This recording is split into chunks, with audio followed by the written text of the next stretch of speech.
In a big blow to Donald Trump, a district judge in the US has ordered his administration to restore the Associated Press's access to presidential events weeks after Trump shockingly blocked the news agency from attending key events at the White House.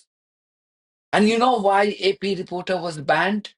You will laugh. I'm sure some of you may have followed it just because the news agency had refused to tow Trump in calling Gulf of Mexico Gulf of America. AP had challenged this despotic order in a court, and now District Judge Trevor McFadden has ruled in the news agency's favor. Judge McFadden said today that the administration's restrictions on AP journalists was contrary to First Amendment, which guarantees freedom of speech. The ban had meant that AP journalists were not allowed to access press events at the White House as well as Air Force One. White House Press Secretary Caroline Leavitt had also justified the decision. Bizarrely, Which White House official made the decision to bar the AP reporter from the Oval Office and the diplomatic reception room last night? Well, first of all, let me just set the record straight. It is a privilege to cover this White House. It's a privilege to be the White House press secretary. And nobody has the right to go into the Oval Office and ask the President of the United States questions. That's an invitation that is given. And there are hundreds of outlets on this campus, many of you in this room who don't have the privilege of being part of that pool every single day and getting to ask the President questions. We reserve the right to decide who gets to go into the Oval Office, and you all have credentials to be here, including the Associated Press, who is in this briefing room today. But isn't it retaliatory in nature is the argument, because the reason that the AP was barred, which they said was because they're not using the phrase Gulf of America, they're using Gulf of Mexico in line with their standards.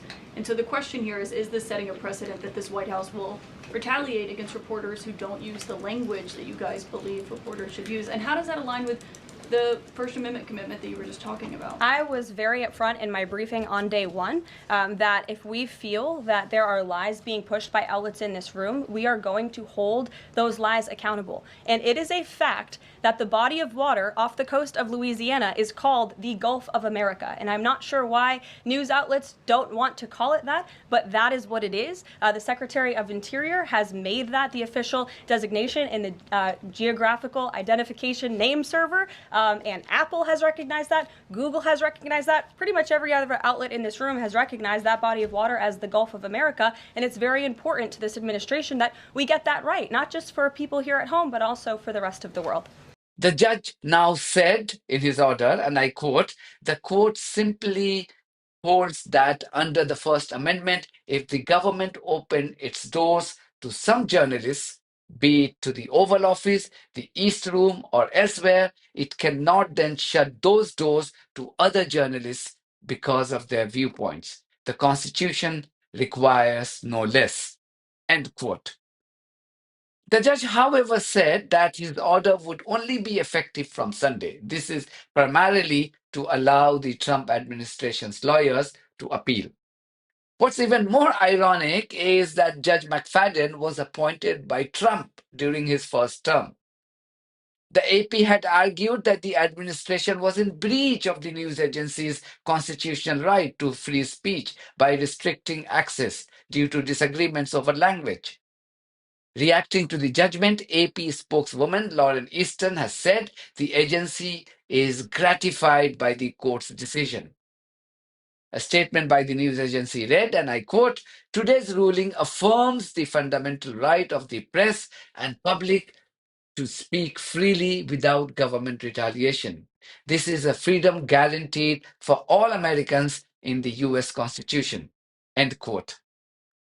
In a dramatic development, however, two AP journalists were refused entry to an event attended by Trump immediately after the judge's ruling. The AP said that a photographer and reporter was stopped from joining Trump's motorcade that was traveling to a dinner held by the National Republican Congressional Committee. According to the BBC, the AP has sued three senior Trump administration officials, and they are Press Secretary Caroline Leavitt, Chief of Staff Susie Wiles, and Deputy Chief of Staff Taylor Budovich. They're claiming that the restrictions were unlawful and infringed on press freedom.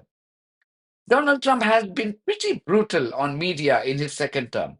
He has shut down the government funded Voice of America network, which was set up during the World War II to counter Nazi propaganda. It also closed Radio Free Asia. And not to forget how the Trump administration threatened funding for public broadcasters such as NPR and PBS, saying that the radio and TV outlets, which only receive a portion of their budget from the federal government, are biased against conservatives. The Federal Communications Commission has also opened lawsuits against the major networks such as ABC, CBS, and NBC. Effectively, Trump appears to be angry with some of the legacy media outlets, but has promoted new media nonetheless.